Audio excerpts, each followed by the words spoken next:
Floor is open. Thank you so much. You can unmute yourself and talk. Ranga, Palani. Yeah, Palani. I'm based in Denver. Yeah. I was simply blown away. This is just more a comment than basically a question, rather. This has been some topic that has been of my personal interest for the past year. As you mentioned, I learned a lot through a little bit by listening on YouTube and things like that. Never realized that we could run into somebody like yourself. Very gripping. Thank you. Amazing. Thank you. Palaniappan, right? Correct. Yep. Thank you. Okay.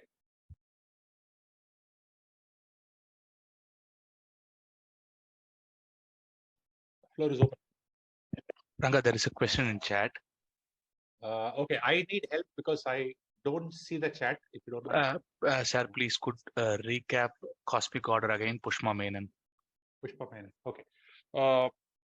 Are there any more questions in the chat box? No, Ranga, that is the only question Okay, as of right, now. Okay. As Cosmic of now. order. Right. Okay.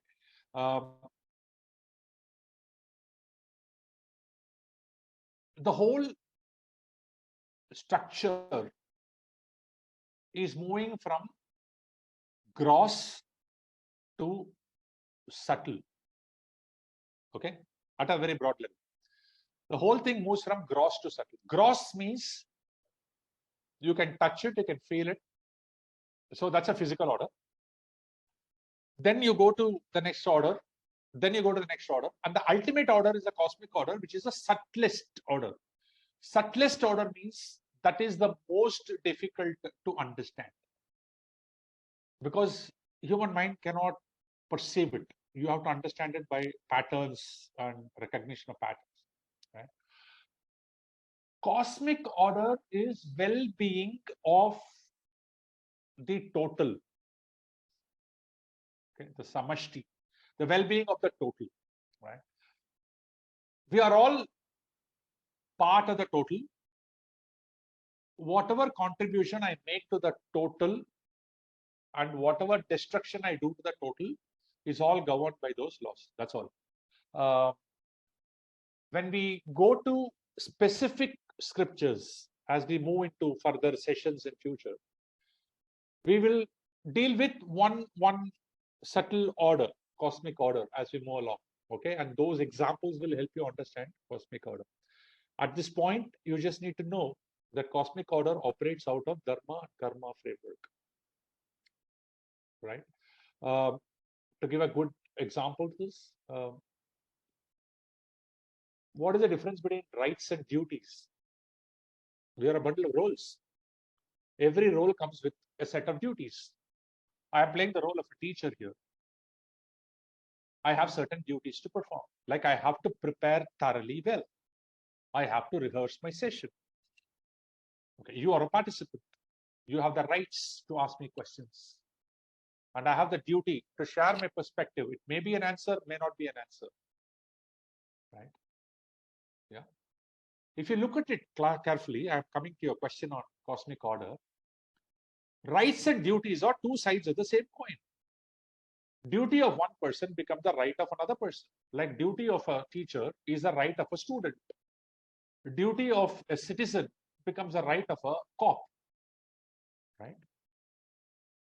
If everybody perform their duties well, there is no need for the other person to exercise their rights. Right?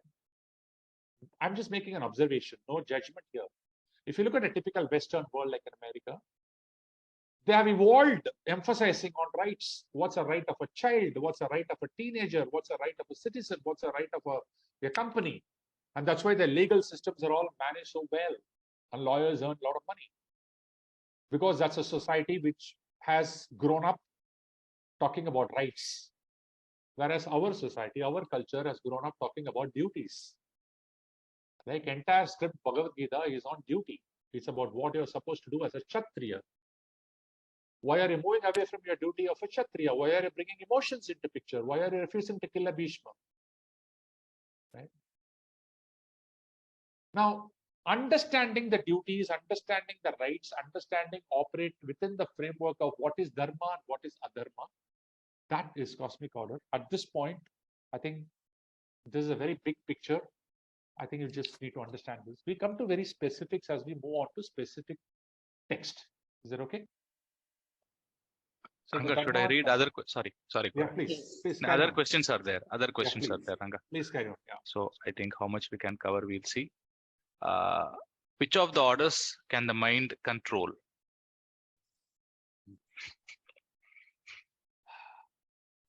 By chance from Gita Kaushik?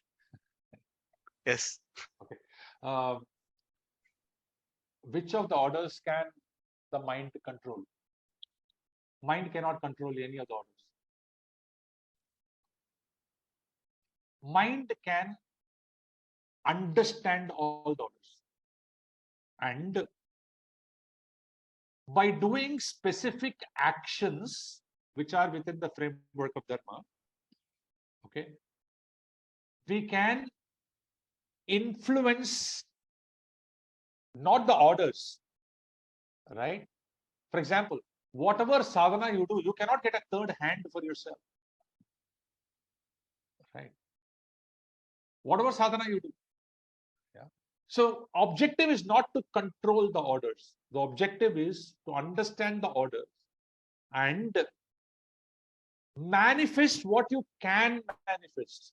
That is possible. For example, you may be thinking something is uncontrollable. By a deeper understanding, you know that is actually controllable. Right. So, but that controllability may not be on the order itself, but that controllability is got by your understanding of the orders. Okay. So a very quick question, very quick answer. You don't control the orders. You only understand all the orders, and you have the freedom, what is called free will. I'm using a word very loosely here because the whole concept of karma and free will, or destiny and free will itself, requires a couple of sessions, which anyway I'll be doing. So by using your free will, you know what is within your control. That's it. And you do only that. Right? That's all. Simplest example for this.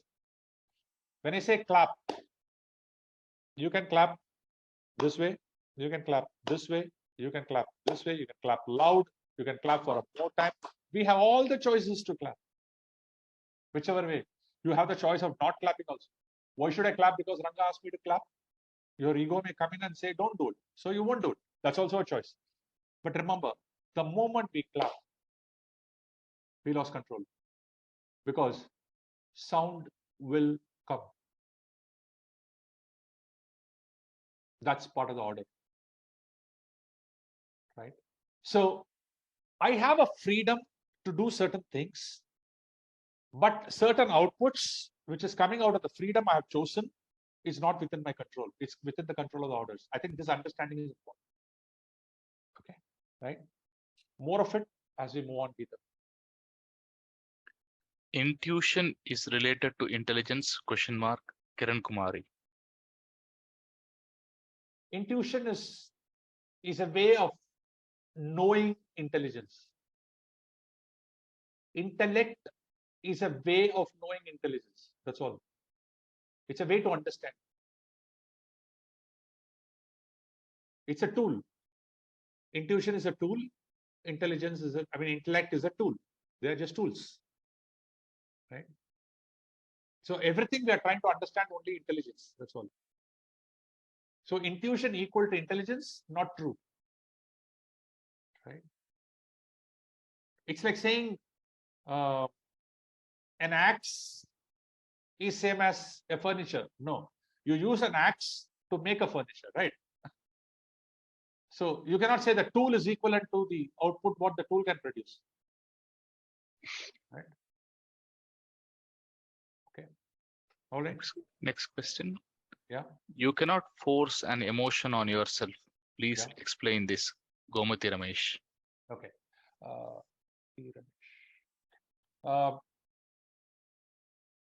Emotions always get triggered by an external stimulus. That's law. We cannot trigger an emotion onto ourselves. Okay. So that's why I cannot force a love on somebody. I cannot force an anger on somebody. If I tell you, be angry with me for the next 2 minutes, how much ever you try, you won't be able to. But one statement that I make next will make you really hostile towards me, right? So emotions are the anchor or the what do you call the lever? That's a correct word. The lever for my emotion is in somebody else's hand. That's a law, right? But what we can do is, somebody said something and an anger got provoked in me. I can learn how to manage that anger. I cannot stop the provocation, but I can learn how to manage it, right? Similarly, I can provoke an emotion into somebody else, but I won't be able to provoke it into myself. That's it. Because it's a law, it cannot be altered. That's it. Any emotion, right? It just happens. That's it. Emotion just happens. It enters you without your permission. Okay. Gomati Ramesh, your Subhu's sister, right? Yes, Ranga, thank you so much. Okay. Yeah. Okay. So emotion is kind of, I mean, I also understood that it's an external trigger. The trigger causes the emotion, but trigger is something like a happening, right? It's an emotion is an outcome of it. Yeah, emotion is an outcome of it. You're right. Outcome of a situation or maybe an instance or a statement. Right. Yeah, it can be anything. It can be an action or it can be inaction also. So when I say you cannot force an emotion on yourself, that means I can force an emotion on somebody else. Absolutely. You can know. You are doing it every day. Okay. Thank you so much. No problem. I got it confused on that. Yeah. Okay. Yeah. Ranga, it's 10:01. Are we continuing? No, we are not continuing. We need to, Right. because we are a little obsessed about time, because that's the only non-shareable resource, and all of us have planned a lot of things. As committed, I would like to keep the chat open. I presume I'll have the support of my core team members. We will try it this week. If it works, it works. Otherwise, we'll go back to our earlier rule of Saturday. I would like to open the floor tomorrow morning, 8 o'clock. The chat window will be open. It will be kept open till 8 p.m. on Saturday, when you will post all your questions. We will not respond to it tomorrow and after. We will collate all the questions, bring it to a structure, right? And then from the structure, we will respond to you on Sunday. Is that fine? I have a small request. Feedback is very important. So I want you to share in the group openly what you felt about the session, what can be done better. Go ahead and just share. Whether it is positive, not positive, does not matter. Everything means a lot to us, particularly the core team members. Everybody is putting tremendous amount of effort to make these things happen. Okay, so please go ahead and share what you felt about it, what you feel about it, very openly and loudly. I think it helps a lot. Thank you so much. Pranams. We conclude with a prayer. We conclude usually with a 30-second silence. And in this 30-second silence, we express our gratitude to the cosmos for creating certain favorable situations for us, which made this learning happen. Like technology could have broken, a thunder could have hit our building. So many things could have happened, nothing happened. So we express our gratitude for giving us this 90 minutes. And then we conclude with a prayer. 30-second silence of gratitude, please.